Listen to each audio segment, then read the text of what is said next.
You're listening to Men of Abundance, episode 239 with Todd Palmer. Today we're talking about getting stuff done in a very extraordinary way. Welcome to Men of Abundance, the podcast for those looking to level up their lives by hanging out with some of the greatest leaders and established professionals in our community, living a life of integrity, honor, and the abundance mentality. Prepare to pay it forward with your host, former Army medic turned lifestyle entrepreneur, Wally Carmichael.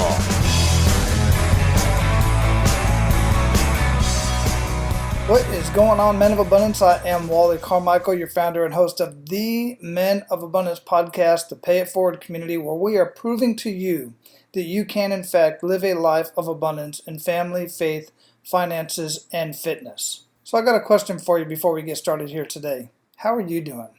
I really want to know. I want to know how you're doing. Now, you can respond to me by either communicating and leaving a comment on this episode in the new podcast app Himalaya. And Himalaya is spelled Himalaya. Again, Himalaya. Look up Himalaya on your phone, download the app, and subscribe to Men of Abundance, and then you can comment directly on this episode. I really want to know how you're doing. And what I mean by that is I want to know, are you living your best life? Are you living your version of a life of abundance? And I would really like to hear what your greatest wins have been over the last year. And if you're not living your best life, if you feel you're not living your life of abundance, what is your greatest challenge? If you're willing to share that in the public, then share that on Himalaya. Or guys, you can join our Facebook group, our Men of Abundance Facebook group, and we can have that conversation there. I always post these episodes there, and you can comment underneath the episode as well. And the best way to get connected on our Facebook group is just go to menofabundance.com/members or click on the members tab at the top of any one of the pages, and you'll be able to get access there. And that group is for men only, and it is a little bit more private than just putting it out on Himalaya. But for anybody can comment on Himalaya, and if you want to be a little bit more private and you don't want the whole world to know what's going on in your life, whether it's a win or something that you're struggling with, then connect with me on Facebook. Send me a Facebook message. If you can't, I'm maxed out. I'm usually maxed out on friends. I go in and delete a few people who are spamming some stuff or something like that. I'll delete them, and then once in a while they'll open up. But you'll always be able to follow me on Facebook at Wally Carmichael. Make sure you have the right one, because there are a couple other Wally Carmichaels, believe it or not, and every once in a while somebody will create a fake page. So just make sure you see something mentioned in my profile around Men of Abundance or Abundance and Prosperity Mastery. That way you'll know it's me. And then you can follow me and you can send me a message. I would really like to know what your wins are, and I would also like to know if you have any challenges to living your life of abundance. And if you prefer any of the other social media platforms other than Facebook, I'm also on Twitter, LinkedIn, YouTube, Instagram, and you can just go to menofabundance.com. In the upper left-hand corner, all of the links to all of my social media is right there. So you can just click on that and then get connected with me through whatever your favorite platform is. And as always, guys, I want to afford you the opportunity to be abundant in your life today by sharing Men of Abundance with everybody. And it doesn't matter what podcast player you share with them, or even if you just share the website Men of Abundance. I greatly appreciate it, and those that you share Men of Abundance with will also appreciate it, and they will tell you so. This has been my experience anyway. And quite frankly, there are few greater joys in life than sharing information and experiences with other people. So enjoy. All right, so let me introduce you to our featured guest today. Todd Palmer is a collaborative business advisor and CEO of Extraordinary Advisors. Simply put, Extraordinary Advisors helps business leaders get shit done. As the CEO of a 6-time Inc. 5000 company, Todd knows that business success begins and ends with people. People make all the business decisions regarding strategy, execution, cash, and staff. Todd isn't happy until his clients trust themselves as leaders and their decisions. He won't rest until teams trust the leaders and each other. He knows they've nailed it when CEOs and their leadership teams take action toward high-level achievement, resulting in clients that trust the company. Todd is also author of the popular book, The Job Search Process: Find and Land a Great Job in 6 Weeks or Less. Men of Abundance, it is my pleasure to introduce you to Todd Palmer. Todd, welcome to Men of Abundance, man. How you doing? I'm doing great, Wally. How are you? I'm super excited and just living a wonderful life over here. Excited to be having this conversation with you. Where are you at in the world? I reside in Detroit, Michigan. Detroit, Michigan. I've talked to quite a few folks out there, but I have not had the pleasure of visiting yet. Well, one of the greatest things about being in Detroit currently is I've been here, for the last 27, 28 years. And, going through the tough times that Detroit went through on a national and global scope, now to be basically in America's comeback city is hugely rewarding with all the job growth that I'm seeing and all the opportunities, not only for employees, but also for entrepreneurs. So right now, it's being in Detroit is definitely a benchmark of pride for me.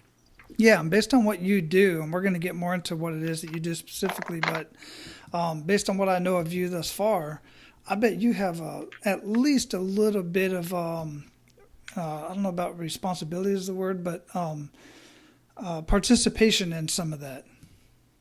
Well, I think the greatest thing about being an entrepreneur in Detroit is the ability you can make not only from a human capital perspective and creating jobs, but also, watching other successful entrepreneurs. One of the areas definitely most successful, if not the most successful entrepreneur, is a guy named Dan Gilbert.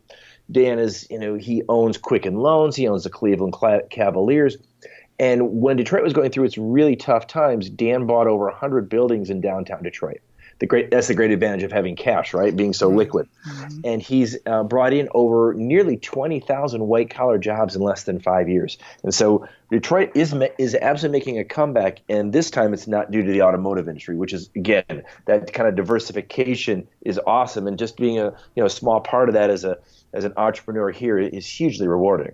Yeah, and I absolutely thrive on those stories right there because, time and time again, you hear in social media and just the average person that's not an entrepreneur and just down on corporate business and all this kind of stuff, you never hear about these stories of guys like that who are doing amazing things for communities. And I just love that. Well, and Dan was, I'm really fortunate I got to spend some time watching him being interviewed live. I'm part of the Entrepreneurs Organization here in Detroit, and we had him as a featured speaker one time, and he really did talk about it not only from an opportunity standpoint, because it certainly is an opportunity, mm-hmm. but also from there is this certain amount of pride he has in being from the Detroit community. He lives here, he grew up here, but there is a reality that not everything entrepreneurs do is all about the almighty dollar. He says, there was a certain opportunity here. I could go in and buy buildings at a discounted rate, but really the ability to make an impact and leave a legacy was really what he talked about, what was driving him at the time. And I think if you talk to a lot of entrepreneurs, and certainly the entrepreneurs I work with through my consulting practice, certainly they want to be financially successful. But just as importantly nowadays, they want to leave that legacy not only with their communities, but with their families. And, we're only here for a short time. You want to be able to look back and see, wow, I was really able to accomplish some things. And at the end of the day, really, it's not always all about the dollar. Yeah, absolutely. And most of the entrepreneurs that I talk to, and I'm talking even the ones that, are earning 80 to, a couple $100,000 a month. I mean, you would never know that these guys make that kind of money. No, because they're so down to earth and they're so giving. And I know one guy, for instance, that was searching for a new domain name. He wanted a new domain name. And he's like, hold on, I got a coupon for that. I'm like, you freaking earn like almost $180,000 a month, and people are all giving him a bunch of crap about it. He goes, well, yeah, I mean, I'm frugal with the money I earn. I earn a lot of money, but that doesn't mean I need to spend it on stupid stuff. Oh, no, it's funny. I bet if you, I know actually to that point, I know a lot of entrepreneurs, a lot of very successful people who still belong to Costco or Sam's mm-hmm. Club, and they'll buy their bulk items, their essentials in bulk. Why? Just because you have the money doesn't mean you should spend the money on frivolous things. Or if you can get something at a discounted rate or in a bulk process, why not save your money? Because at the end of the day, there's going to be tough times. The more you save your cash, you storehouse your cash in a lot of different ways. It just, to me, makes a lot of sense. Yeah, absolutely. I was literally just having this conversation with somebody, and they were talking this weekend, and they were talking about, well, I would like to have that kind of money, but I don't want to be famous. And I'm like, well, when you think about it, if you really look at the statistics, the folks that are, so-called rich and famous, first off, many of them aren't rich. They're leveraged, over leveraged in many cases. But that's not, even if they are, there's only like less than 1% of the population in the United States alone who Right. are multimillionaires. Most of them are the people right next door that you have no idea they earn that kind of money or have that kind of money. And one of the great books to read on that, guys, is called The Millionaire Next Door. Exactly. I Yes. think it's Dr. Stanley. And he's got another book called The Millionaire Mind. But I mean, the average person, I think it was 96 when that book came out, about something like that, but I think it was something like that, about 96. Don't quote me on the date. But the average millionaire at that point in time, the average vehicle was a Ford F-150, and most of them purchased it used. Yeah, it's amazing. They will hold on to cars longer. And again, I work with a lot of younger entrepreneurs, meaning not necessarily age-wise, but the startup phase and the secondary phase of their business. And I have to often readjust their self-critical thought processes because they feel like they should be further along or they should be more successful. And one of the things that I learned a long time ago is only 4.3% of all businesses in the United States bill $1 million or more in revenue. It's a very small percentage. So to cross that $1 million threshold and then go on to those next levels, it's pretty rarefied air versus, the guy who's making, $200,000 a year in a corporate job. Those seem to be a lot more plentiful, and they're maybe not as damaged and have as many skin knees as those of us who take that entrepreneurial journey. Oh, yeah, absolutely. And then the other thing I want to add to this whole conversation before we get into our attitude of gratitude, which we just jumped right into this conversation, I love it, is, the money isn't as important as the lifestyle. I'm not a multimillionaire. I'm doing pretty good, but I live better. I live amazing with, there's people that have the same amount of money that I have that are way over leveraged. They're stressed out. They're never home. They're never spending time with their family. They're never going out on vacations. They're never doing, my life is a vacation because of the way that I've built it at this point. And I'll be 50 in May, and I'm living pretty damn good, but I'm not a multimillionaire. Well, it's so. I'm going to be 50 next month, so I think we're brothers from another Awesome, mother, my indeed. friend. And the reality is this: I think, especially, I remember my entrepreneurial journey and how I started off and what I thought success was.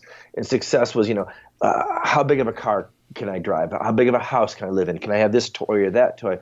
And in the last 5 to 6 years, it's really been reshaped for me by a lot of different choices I've made in life, but a lot of people I've met in life and places I've visited. But for me, success is doing what I want, when I want, with whom I want to do it with, as often as I want to do it. And I literally steal that from Tony Robbins, who was famous for saying that. But that's really become my reality because, like you said, you can have, I know people who have millions of dollars and they have $10 million, or they're trying to figure out, how do I get to 15 or $20 million? The reality is chasing those zeros after those ones don't fill the holes that reside within many entrepreneurs and the sadness that many entrepreneurs go through in trying to prove something. Whereas if you shift into more of a successful mindset, you can be successful wherever you go for very little to no, or in some cases, no expenses at all. Absolutely. You hit it right on the head right there, man. That was an awesome, all about the mindset. It absolutely 100% starts with mindset. So in that regard, another thing that it starts with is gratitude. What do you have to be grateful for today? Well, today's a great day to ask that question because it's before we got on and our call today, I was going through a lot of different mental challenges. But the reality for me is going back to, like you said, the mindset. I'm very grateful. I've got a wonderful family. My son is out in California. He's 27 years old, and he's redefining himself. And now he's kind of coming more back into the nest. And we're having different high-level conversations that make him feel cherished and valued. He's always been cherished and valued, but now he's at a spot where he can hear that. Yeah. I've got wonderful friends and family in my life who make a huge difference. And it goes down to the ability to, again, to go do what I want with whom I want to go do it with. And the people I'm able to spend my time with it's just so immense. And I think the last thing I'm super grateful for are the clients that I work with and how they're all, I have a recipe in how I select them and how we work together, but they're all lifelong learners and they're willing to lean forward into the uncomfortable, and they're able to adopt a fail forward mentality. So, I'm a very blessed person. I have a lot of things that I can be thankful for. And, I'm just happy to share it with you today, Wally. It's just awesome to be here. Yeah, absolutely. And the willingness to lean forward into the uncomfortable, as you stated, which is brilliant. It takes a different type of person, and it takes a type of person that wants to learn and grow. So, that being said, how would you describe yourself? I'm definitely a lifelong learner. I recognize that I have a long list of things I don't do well and a short list of things that I do well. So I want to stay more in my unique ability of doing what I do well and avoid what I don't do well. I think that I have a high level of self-awareness and self-reflection, which causes me then to recognize that every failure I experience is just another step in my path to success. And it's staying in that uncomfortable of the struggles of whether it's a professional life or personal life or health issues or whatever people go through, and recognizing and realizing that we only learn and we only grow in those tough times. If everything was easy and we had all the money in the world and we had all the abilities and all the talents, we may be happy, but that's really just a spike of dopamine. Are we really going to be satisfied? And it's that satisfaction that goes into the things we do that creates a legacy not only with the outside world, but our legacy with our inner circle. That's really what gets me jazzed. Yeah, that's pretty awesome, man. I dig that. And as far as the things that you know that have to be done that you're not really great at, how do you get those done? Well, I certainly typically I'll try them and realize I'm not good at it and recognize that that's okay. Secondarily, I've got a group of people who work with me who I will delegate to them. And I think the other thing that I'm really, as I'm getting older in life, is recognizing and relearning how to reach out to younger people, to millennials, to freelancers, to the gig nation folks, and how they do work. And I just engaged a consultant to assist and help me in outsourcing, optimizing, and to become the replaceable CEO, which is ultimately my goal. And this person's, he's significantly younger than me, and he just sees the world so differently that I'd be foolish not to engage with him. And he works differently, he communicates differently, but it's those differences and staying in touch with those folks, I think, that gives me kind of that competitive advantage of how I approach each of my days, but also how I'm able to help others. Yeah, and that's amazing that you're able to make that distinction and that, you're willing to go out and hire or consult with people that are younger than you. Because that was a hang up that I personally had for a long time. I'm like, how in the heck is this kid going to explain anything to me in my business or in my life or where I'm at right now and the help that I need when I've got this, and this experience, traveled the world, blah, blah, blah. And this snot-nosed kid doesn't hardly have anything. But when you sit down and have a conversation and open your mind and get that junk out of your head, you realize, damn. He's got a perspective, he or she's got a perspective that I hadn't even considered. Well, it's crazy that you say that. So in our recruiting business, with Diversified Industrial, we do so much work with skilled labor folks. And those people, typically men, are usually between the ages of 45 and 60. And we're seeing a real shift in the marketplace that ties to the millennials. Because the millennials are going to their parents or grandparents and saying, hey, I really want to spend more time with you. The millennials are basically willing to trade money for freedom and flexibility. That's a proven fact. So they're going to their parents and grandparents and saying, hey, we want to get together this weekend. We want to go do this with you. They want to connect with their parents. Parents are saying, hey, I'm not able to do that. I've got to work. The millennials are just doing a simple challenge back. Well, you choose to work. You don't have to work. And it's just those type of conversations that the young people are then challenging the status quo and the older thought processes, that we're seeing a huge shift in worker mindsets, a huge shift in overtime variables, and other things such as that are really being started really more from the younger generations into the more senior generations. Yeah, that's a very good point. And that's a very good observation. I'm glad you shared that. One of the kids that I talked to, and I say kid, he's a little bit older now, but I've got his book here that he wrote when he was 16 called, his name is Caleb Maddox. I might put a couple of videos down in the show notes of this episode, or at least a link. But this kid got up when he was 16 and stood in front of a room full of that demographic you just mentioned, 30 to 50-year-olds, and he schooled them.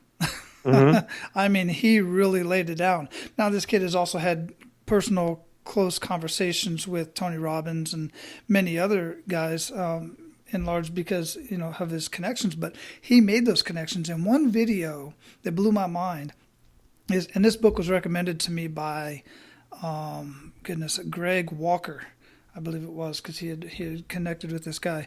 But he sat down and he had a video of him closing a $10,000 speaking gig for himself. And it blew my mind. Now, it said he made $10,000 and I think it was like 18 minutes. But the reality of it was, he had been working on this guy for several months. Oh, sure. To land this gig. But I'll have that in the show notes, guys, so you can go check it out and see why it's so important to listen to everybody at various stages of their life and depending on where you're at. Well, I think, it's so valuable to get the input from other people. It's funny. My son's 27. My partner, her daughter is 9.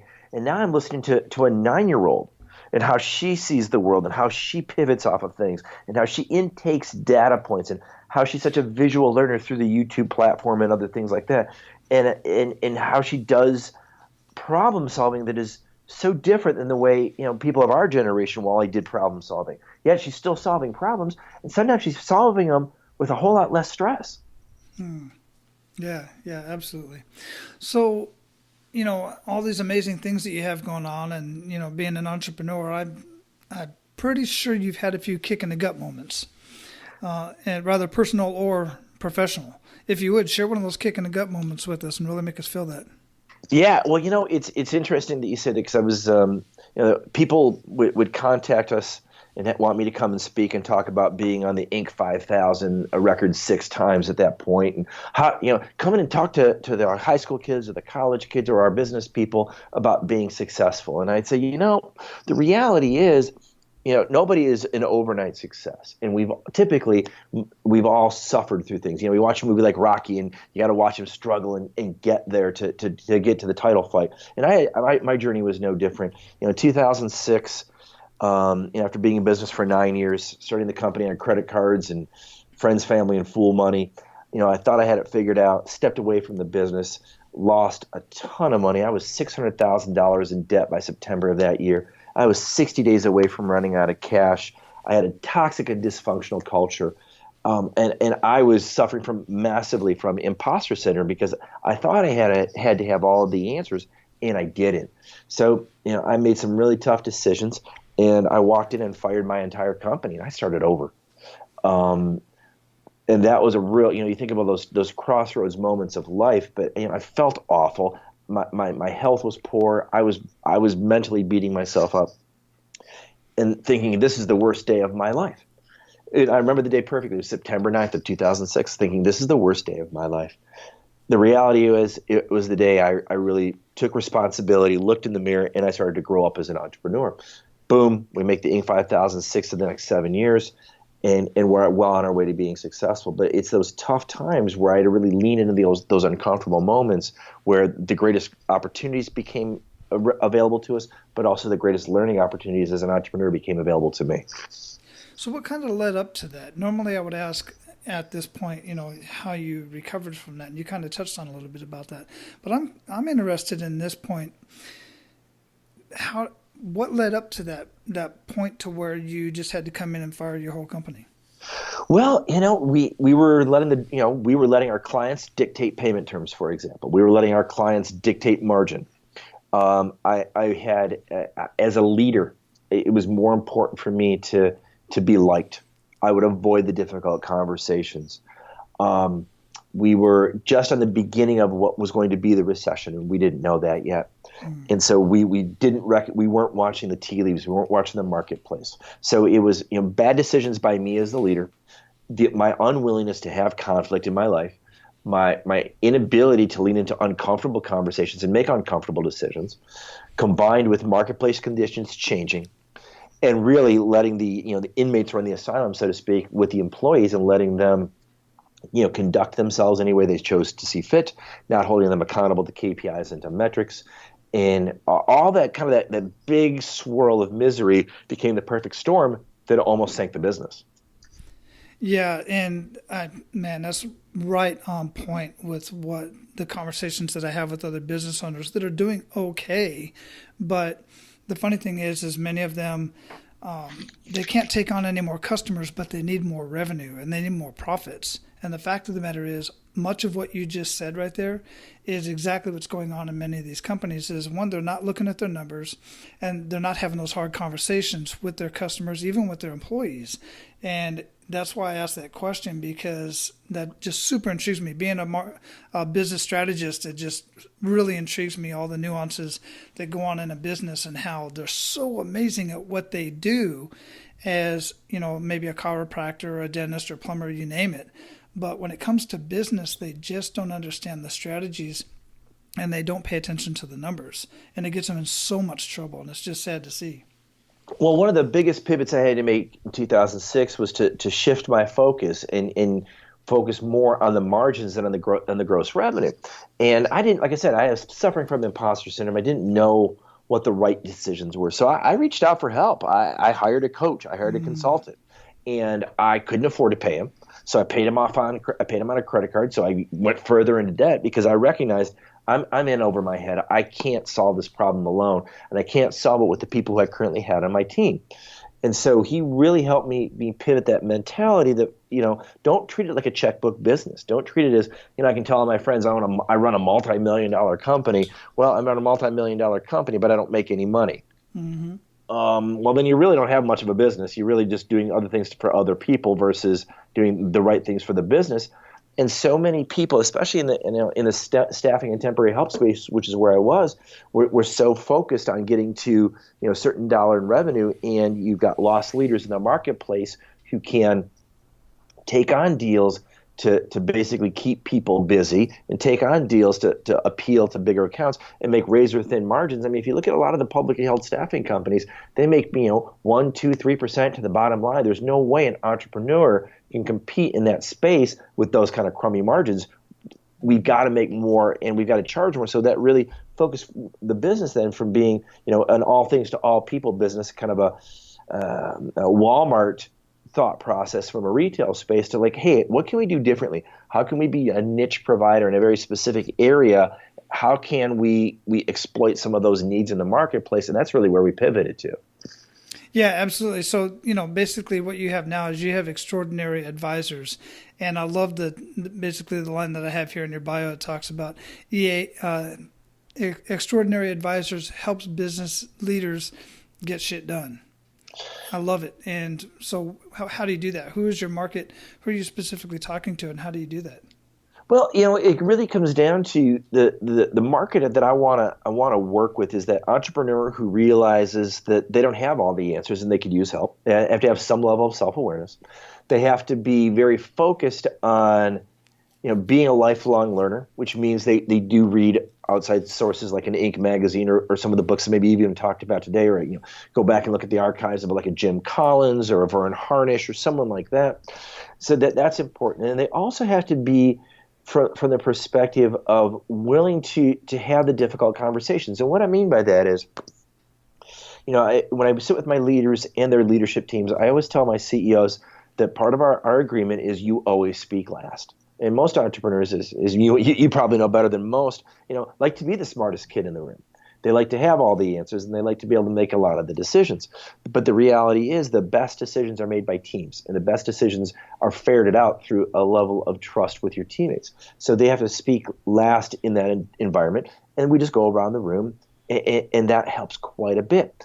And I tell their leadership teams that your CEO, your boss is going to speak last, because we've got to get to the best answer, not to the best answer for his or her ego, but the best answer for the company. And I also tell the CEO, that my job is, I want to coach and help you, but I work for the entity, not for you as the individual. So we're going to make the best decisions for the entity, because a lot of times the best decisions for the entity impact the ego and the pride of the entrepreneur. And so I've got to work with people who understand that we're here fighting the greater fight for the greater good of an organization, not just the greater good of the entrepreneur.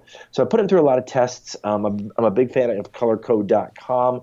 It's a great resource to figure out who you are and how, who you are as a leader, who you are as an employee, who you are as a person in your household even, and how do you play your strengths? How do you work and focus and communicate with your teammates in ways that they can best hear you, things like that. So it's a lot of different small pieces moving simultaneously. Yeah, that's pretty dynamic, man. You brought up so many different things there that I personally have either been involved in or practicing myself. When I remember going to meeting, I forget where I heard that from too. You might remember because you brought it up so much as, speaking last. When I personally go to a meeting, I always try to do what I can to make it a point to be one of the last speakers unless I'm called on. And even if I'm called on, I'll ask clarification questions so that I can get other people talking so that I can gather more information. And it's just paramount. That's what a leader should do, because you can't make a decision if you're in your own head. Absolutely. So I, one of the reasons people will often, the screening questions that clients will ask me is, why should I work with you? And I'll tell them the ink story and I'll tell them the failure story. But I also tell them a story about how I drink the Kool-Aid that I prescribe. So I use a coach still in my personal life and in my business life because I don't have all the answers still.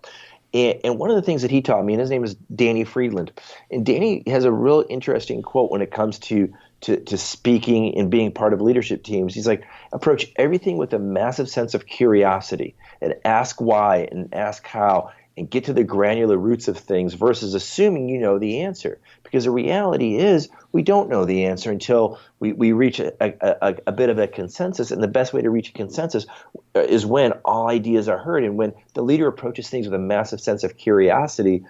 People will embrace that, and the leader will be seen as approachable. The leader will be seen as part of a team, but also seen as somebody who doesn't walk around with their chest puffed out all the time, versus a lot of leaders that I'm sure you've run into where it's all about them all the time. Mm-hmm. Yeah, absolutely. I like the whole then what, then what. Yeah. Just keep drilling it down. Absolutely, man. Yeah, that's good stuff, man. And so what are some good news stories coming out of what you've been doing? One of the best stories that I can share is, I'm working with a very unique internet-based company, and they have a very unique model. They have one employee, the founder, and he's outsourced every single opportunity and working part of the organization to other people, all these freelancers. And when we sat down and I started working with him, he had some frustrations because he wasn't scaling and growing like he wanted to. And we really moved him to focus on the margin, not on the revenue. And he has increased his margin by almost 15 points in less than 60 days. And what he's been able to do with that extra cash flow and that extra profitability and reinvest it in the company, in technologies and different programs has just been phenomenal. That's a great success story for that. But also it is the story his wife tells about how by him engaging with me, he now has someone to go talk to. And she doesn't just have to be the business partner at home, but she can return to being the wife at home. And she's like, he sleeps so much better. He operates so much better with his kids and his grandkids that he's basically become a changed man, and their marriage has been increased. The satisfaction of their marriage has been increased by a factor of 10. She's thrilled. He's thrilled. And when I hear those stories, God, it really just warms my heart, because at the end of the day, it really is about the people you work with. Yeah, absolutely. It's about the people you work with, and then it's also about having a cohesive family life, because so many business owners are so damn stressed out. And then their first inclination, their first thought process is, well, I got to put more time into the business to make this work, to make more revenue, make more profits. And that's the last thing you want to do, man, because then you're taken away from your health, your spiritual well-being, your family, your relationships, and everything else is just going to fall apart. It's a whole domino effect. And in contrast to that, when you have a well-oiled machine and outsourcing the right things and got the right people in place, don't necessarily, these days you don't even have to have employees. You can just outsource to various, different services that are out there. They don't even have to be on your payroll. You just pay them. Right. Well, I think it goes to several points. One, I think there's the entrepreneur needs to understand what their unique ability is. I just consulted with a young guy the other day, and he really identified that he's a really strong operator, but he's not a really strong visionary. And he has an idea of what he wants, but he really needs that front person, that person who can bring in the clients and do the sales. Great, play to your strengths. Secondly, like you said, you can get a lot of work done without having a full-time staff member and a full-time cost associated to your business. So I think, like you said, I think there's a lot of different ways that people can approach entrepreneurship so differently than they did 25 years ago when I got started. And they're able to really enjoy the work they do. They're able to work the schedule they want to work, which goes back to your point, then allowing them some freedom and flexibility for family time or health time or just taking care of the entrepreneur, because 70 hours a week isn't always the way to go. Yeah, agreed. Not for everybody. Not everybody's Gary Vaynerchuk. No. Well, there's only, and Gary's a unique guy, and Gary's got a unique style that seems to work really well for him. But I think anybody who wants to emulate that model is going to have a tough go of it. Yeah, and make no mistake about it, guys. Gary's got it figured out, and he's got a balance in his life that works very well for him. So it just breaks my heart when people try to go emulate him where he's at today, not paying attention to where he used to be, where he came from. So that's a big mistake there. Exactly. Well, and I think people too, they look at the Garys of the world, especially a lot of young kids. I seem to spend a lot of time with college students, and they'll watch a Shark Tank episode and they'll say, well, they went on a Shark Tank and then they made it. Well, once you get someone else's money, then the work really begins. And once you take on advisors, whether it's a Mark Cuban or a Kevin O'Leary or just a local person, you now have essentially you have a boss. If people are putting money into your business, they're going to hold your feet to the fire because they want to get a return on their investment. And while, again, VC people will constantly say, well, I'm going to invest in 10 to get one home run. Those other 9, they're still pressing. They want those businesses to be successful. And so, the young entrepreneurs who have these great ideas or think that, I'll take someone else's, someone just said to me the other day, how do I go out and get my money for my startup? And the first question I asked them is, how much money are you willing to put in, and how hungry are you willing to go? Because at the end of the day, if no one's going to invest in you until you first invest in yourself. Secondarily, you've got to understand that you may have $1 million in revenue, but you might have $1.2 million in costs.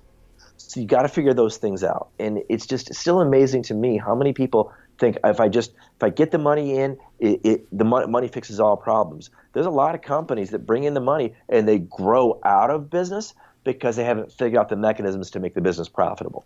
Yeah, absolutely. And then the other thing is I see a lot on Shark Tank, for instance, is a lot of them won't invest in you unless you're all in, and not just all in your money, but all in your time. Because one of the questions they ask is, well, do you have a job? And if you have a job and you're trying to build a business, they're out. Yeah, well, you're not committed, and especially successful people like the people you see on Shark Tank or other people you're going to run into in life. They're going to. I mean, people think, oh wow, they are going to invest in my idea. The reality, at least has been my experiences. Sure, they like your idea, but they really like you. They want to invest in you, and that's what when I started nearly 25 years ago, people invested in me, not in my ideas. They saw how hard I was going to work. They saw what I was going to do versus how I saw solutions to problems versus how others saw them, and they want to invest in that. Sure, you may have a great app or a great widget or whatever, but the reality is they're going to invest in the entrepreneur first and then the idea second. Yeah, and that all goes back to branding you, who you are. So, you talked quite a bit about the various audiences that you speak to, and on a personal curiosity, what is your favorite audience to speak to? Because you talked about everybody from high school, college, and professionals. That's a really interesting question. I don't think anyone's ever asked me that. Like, I'm going to be speaking next month. I'm going to be in Monterrey, Mexico, speaking to people who their native language is not English. So that's going to be a challenge. The reality for me and what I love most about speaking is the human connection opportunity I get. And I love it when I can get an audience, whether again it's high school kids or it's CEOs, I can get them engaged early. So my objective is I always start my speeches with a lot of questions, and I try to get people engaged in the audience because I really see that as an opportunity for us to spend time together where I may share some ideas, but you may share some ideas. And I find that when I just gave a speech last week, for example, and I got, thankfully they really appreciated what the conversation was. But I told them, it was about manufacturing hiring. And I told them a lot of the problems that they're experiencing are self-created. And they were blown away. And like, what do you mean? I went down, I had 2 slides where I took them down the rabbit hole of the problems that manufacturers are doing to get young people not engaged. The problems that manufacturers are doing to turn off viable candidates, the audience was just, holy cow. I said, well, there's no reason to come in and lie to you and tell you what I think you want to hear. Let's have an honest conversation. So it's those getting them engaged. I got the whole room going. I got the people engaged, talking to each other, talking to me. I mean, my job as a speaker is, I should know my material inside and out. You should be able to ask me anything at any time and not take me out of rhythm and not take me out of sequence. That's what I love about it. It's that walking the tightrope, knowing where I want the audience to go, but getting them participating. So again, it can be high school kids, it can be CEOs and everything in between. It's that energy and that energy exchange between me and the audience that I absolutely just love the most. Yeah, that's awesome. Yeah, thanks for sharing that. That was just on my own personal curiosity because, talking to many different types of people, it's just everybody has their own preference. So that's pretty cool. And I like how you engage the audience. It's paramount to me as well. I like to have a conversation and, otherwise I'm just kind of lecturing to people, and I'm not that type of person. Well, it's so crazy because I want people to remember what I say, but the reality is if I'm up there for an hour and they have 3 takeaways, that's a really big win for me. Mm-hmm. But I want them to also remember how they felt in the moment and how that they felt that it was their time and it was a collective experience versus a lecture. I'm not going to be able to go up there and talk nonstop for an hour and keep anyone engaged. If you want to be entertained for an hour, then you should go to a concert or a play or a movie. That's what an entertainer will do. If you're going to be getting an info exchange, no different than what I tell my CEOs. It's like the best ideas and the best experiences come from the group experience, not just top down. Yeah, absolutely. And that right there is why I like doing group coaching instead of one-on-one coaching. It just seems so dry. I really love the group dynamics because before too long, everybody's kind of coaching each other, and I can almost just kind of sit back and watch the whole thing and then intervene once in a while. It's just funner that way for me. That's fascinating. I've never tried that approach. I've never thought of the concept, but from what you're saying and how my personality runs and the value I get, I can so see the value of creating that dynamic, creating that energy in the room, and creating that safe space for those in the room to share both the good, the challenging, and the limiting. Yeah, absolutely, it's a lot of fun, and whether it's in a physical setting, or if it's done on Zoom, or in some cases, because of the dynamics of it, I haven't done this yet, but I've talked to other coaches who have. They do it on something like maybe Slack or Voxer, where people can chime in when they have time. They don't all have to get on the computer at the same time or go drive to a location and all be there at the same time. Everybody can post their questions or their comments, and then chime in whenever they have a minute to do so. Well, I just started using Voxer about 3 weeks ago, and it works exactly like you're describing it. And so many people, the human beings learn only in 3 or 4 different ways. We learn auditorily, like a Voxer. We learn visually. We learn kinesthetically. And there are people, especially that are entrepreneurs. A lot of them have an ADD element to them, and they want to be able to rapidly fire and share stuff. And the inflection of the vocal, the enunciation, the energy behind it, no different than doing this podcast today. I could write an article about everything we're talking about. People are going to read it a certain way. People are going to put their own voice to my voice or to your voice. But the ability to have an audio exchange with someone adds a whole separate layer to it. And then that now I know Voxer has this, or another one of the tools has this ability to transcribe the Voxer stuff. So if someone's more of a visual learner, they want to archive it, they can take and transcribe it right off of that for free. Oh, wow. Yeah, I didn't even know that. That's pretty awesome, man. Yeah, and then, man, there's so many things you could do with that. Yeah, exactly. That's freaking amazing. Well, awesome, man. So we're at the point where we're going to pay it forward to our abundant leaders. You ready to do that, Todd? Absolutely. Sweet. Hey, business owners, check this out. If you've been in business for about 3 to 5 years, somewhere in that range, give or take a few, and you're currently doing some sort of advertising, whether it's on Facebook, in the newspaper, cable TV, radio, billboards, or even in the yellow pages. Yes, I have the yellow pages right here. People still do advertise in yellow pages. And I'm here to tell you, I see these advertisements all the time, and they're throwing money away. You may be throwing money away in those ads. Guys, I don't know if you know this or not, but on top of me being the most awesome podcast host of this amazing Men of Abundance podcast, I'm also a very skilled and brilliant business and life strategist. I have an e-learning system with literally millions of dollars of marketing and strategies already done for you. You just have to model those.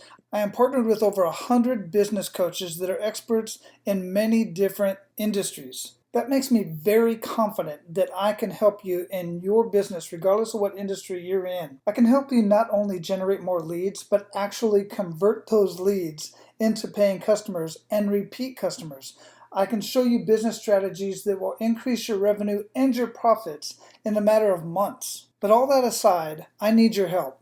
I'm in the process of writing another edition of my current book. My current book is No BS Business Breakthrough: How to Double Your Lead Conversions and Triple Your Revenue in Less Than 45 Minutes. And in that book, I have the top 8 strategies of over 100 strategies that I use throughout the course of the year. But those top 8 strategies are the ones that I find I use with most business models right up front. And what I need is a couple more case studies from industries that I have not currently worked with in various areas of the United States. So here's what I want to do. I would like to do a 45-minute business breakthrough session with you, going over my process using some of your input from your industry, from your business, so that I can measure that up and see how my strategies would impact businesses in your industry.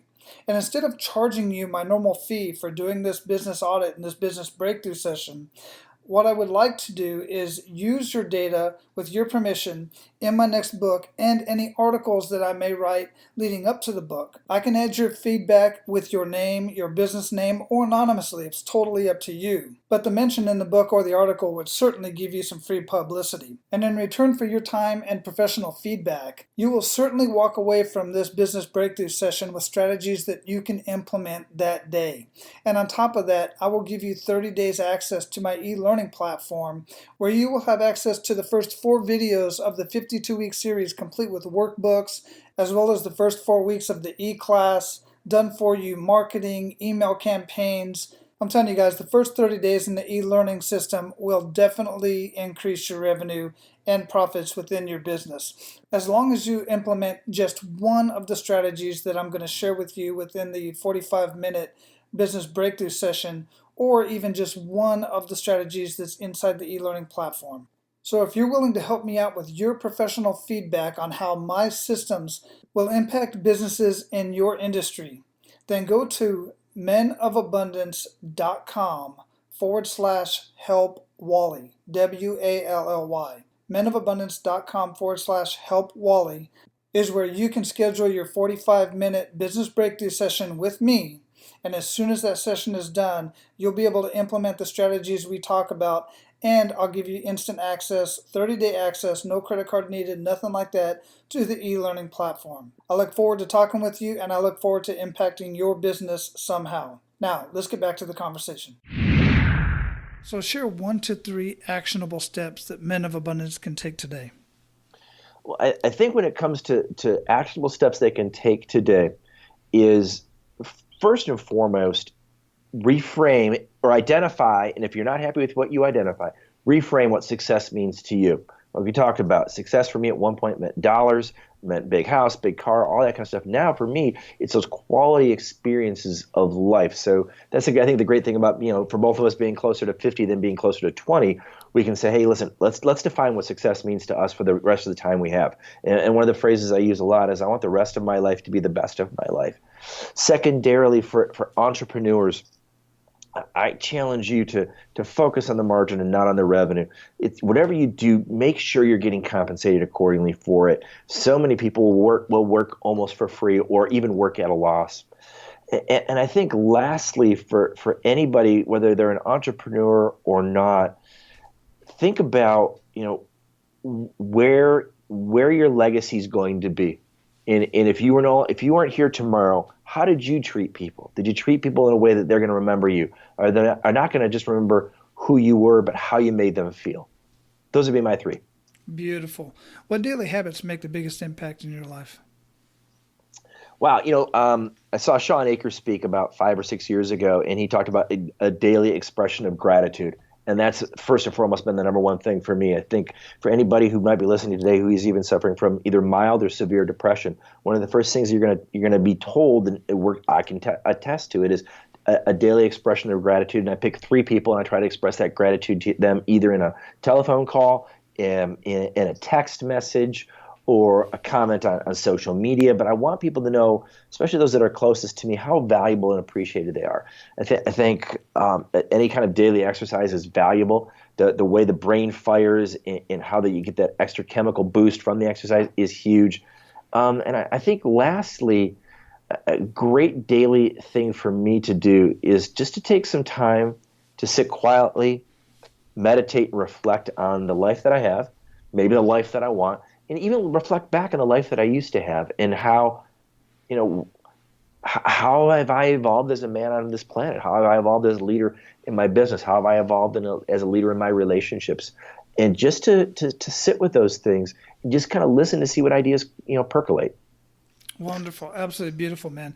And I love how you started that out about, I start every single morning with the daily gratitude and obviously every one of the shows, but paying it forward and lifting others up is so inspiring it just lifts me up just doing that.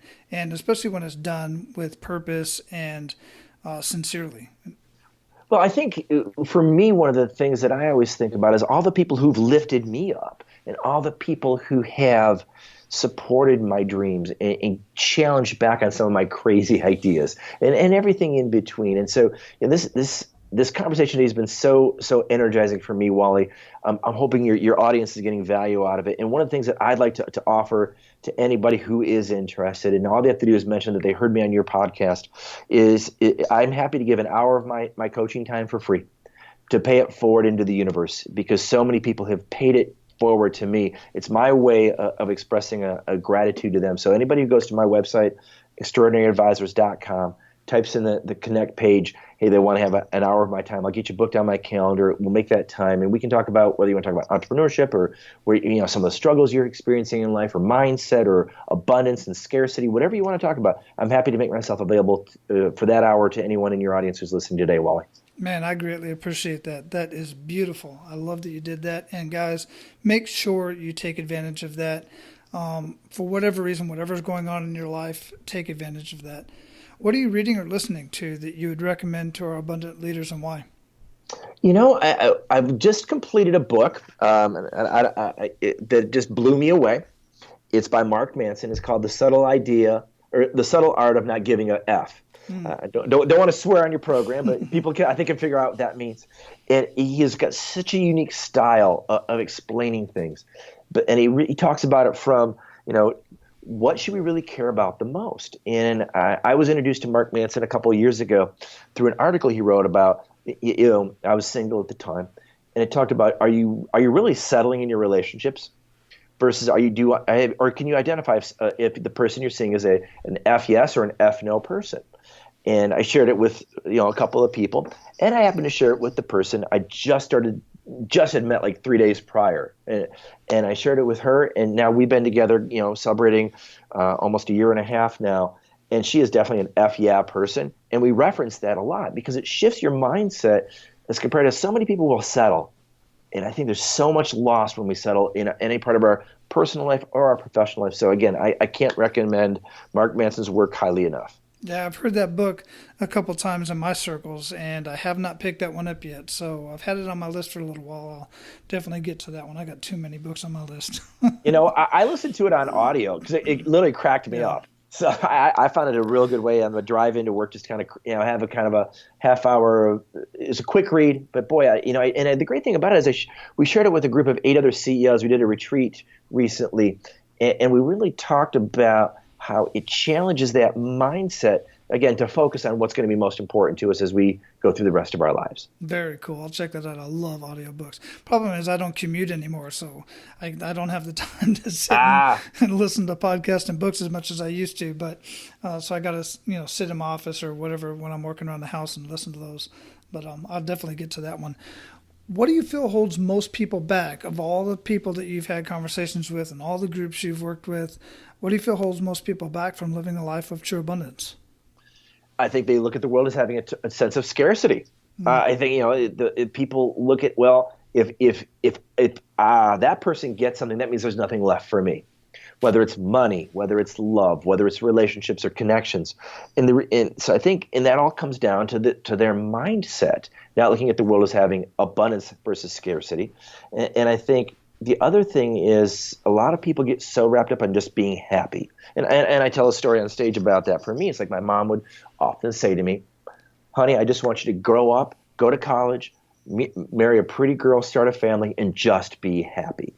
Well, scientifically, the goal of just being happy is completely impossible, because happiness is just a spike of dopamine. So, if I want to be happy, I should just eat lots of chocolate and get that huge rush. So for me, it was shifting that thought process of focusing on happiness to focus on being satisfied. And if you take a look at the journey of satisfaction, there's a lot of bumps in the road. There's a lot of failures along the journey of satisfaction. But to come out of an experience or come out of a project feeling satisfied, think about people who build homes for a living. One of the things I love about contractors is they start with a blank slate, and they build something and they feel satisfied at the end of the day that wall wasn't there before they came in here, or that home wasn't there before they started that project. Satisfaction over happiness, I think, is a huge thing we can all learn. Yeah, that's a great point, man. I like that you brought that up, because I've read so many books on I've talked to many coaches. I call them happiness coaches. Not being derogatory about it, it's just what they do. That's kind of what their market is. And I'm like, well, how do you gauge that exactly? I mean, how can you get a return on investment? How does the client know they get a return on investment? And there's just, it's an interesting conversation. So, but that could go on for days. What are your thoughts on that? Well, I think the ROI on happiness it's kind of like eating cotton candy. It tastes good in the moment, but it doesn't last. There's nothing sustainable about it. I've known people who've gone through some 12-step programs, and they're always chasing that next high.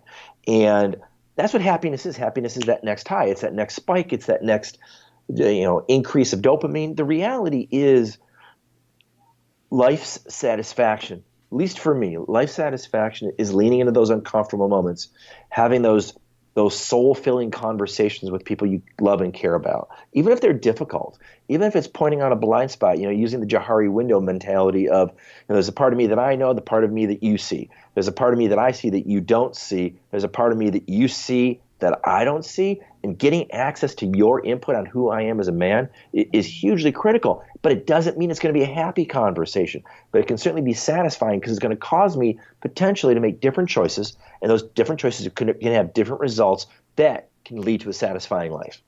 Wow, yeah, wonderful. Absolutely wonderful. So you talked a little bit about it and living your life on your terms and do what you want to do when you want to do it with who you want to do it with, but expand a little bit more on what does living a life of abundance mean to you? For me, there's just certain things I love to do. I love to eat out. I love to get good food. I love to sit at home and watch movies. I still play competitive baseball at my age. I love to do those things. I love, to read, the book, The 5 Love Languages. I know one of my love languages is soul connecting conversations and quality time.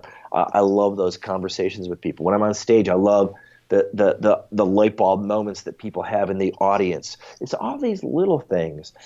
Most of the things that I love to do that make me feel satisfied don't cost a lot of money. Most of the things it's really that if someone chooses to invest their time. Anybody who's listening to this podcast today, we've been going for almost an hour now. Anybody who chooses to invest their time in this song and getting value out of this conversation, that's hugely rewarding to me. That feels satisfying to me. Yeah, that's awesome. Absolutely awesome. So, man, we're definitely going to have your website, extraordinaryadvisors.com, right? Absolutely. And like I said, anybody who goes there, they mentions this podcast today, I'm happy to pay it forward to them and give them an hour of my time. Absolutely. Excellent. And what else would you like to ensure that our abundant leaders get out of our conversation today before we close it up? Well, I think what I'd like people to pick up on is certainly the dialogue that we've had, but also to hear that, Wally's a guy who's living life on his terms, and Wally's living a life that he's created for himself, and it's not about the almighty dollar. Certainly there's a value in having financial flexibility, but for the entrepreneurs thinking that the only way to measure a successful existence is through how many dollars you have in your bank account, I think we've challenged back on that today, and I'd like people to leave thinking, hey, how do I create a life that's successful for me? how do I reframe that so I can include others so that, I'm, having that legacy with my fellow human beings. Man, absolutely. Very well said. I appreciate that. And I just want you to go out, live your life of abundance, Todd, and keep paying it forward, brother, because you are, in fact, making a huge difference. And I appreciate it. Thank you so much for the opportunity today. And I thank you for the kind-spirited conversation you've had, but just your presence in making yourself available. Thank you so much. My pleasure. Man, as far as I'm concerned, that was a great conversation. And I know we focused a lot on entrepreneurship, but also notice that Todd does have a book based on landing a great job in 6 weeks or less. So go pick up his book, The Job Search Process. Find and land a great job in 6 weeks or less. So your action steps today are: 1, go get a hold of his book. 2, if you want to set up a meeting with Todd, then do as he mentioned in our conversation and go to extraordinaryadvisors.com or just go to menofabundance.com/239, and the link is right there in the show notes. So you can go there and click on that rather than try to write it down right now. And one other action step that's always available to those of you who are business owners: if you would like to have a business audit done by myself, you and I can get together for about 45 minutes and we can do a business breakthrough and a business audit on your business and see where you can plug in just a couple of my top strategies into your business so that you can greatly improve your revenue and profits. Not just get more leads, because a lot of guys out there are trying to help you get more leads. But what I do is I hope you convert those leads, not just get more leads, but also convert more leads and basically turn it into a faucet that you have to turn on and off. You'll have more business than you can handle, which is cool because the other business strategies help generate more revenue and profits in your business without you putting more time in the business. That way you can spend more time with family and leisure time. That's what I'm all about. If you would like to set up a business breakthrough meeting with me, then just go to menofabundance.com and click on the AP Mastery tab at the top of the page. That is Abundance and Prosperity abbreviated. And on that page, you'll be able to book your 45-minute business breakthrough with me. Now, go out and live your life of abundance. And guys, make sure to pay it forward. That's all for today, Abundance Leaders. For more about our guests and the powerful information we shared with you today, be sure to sign up for our mailing list at menofabundance.com. We appreciate your time and look forward to hanging out with you on our next episode. So until then, be sure to pay it forward and live your life of abundance.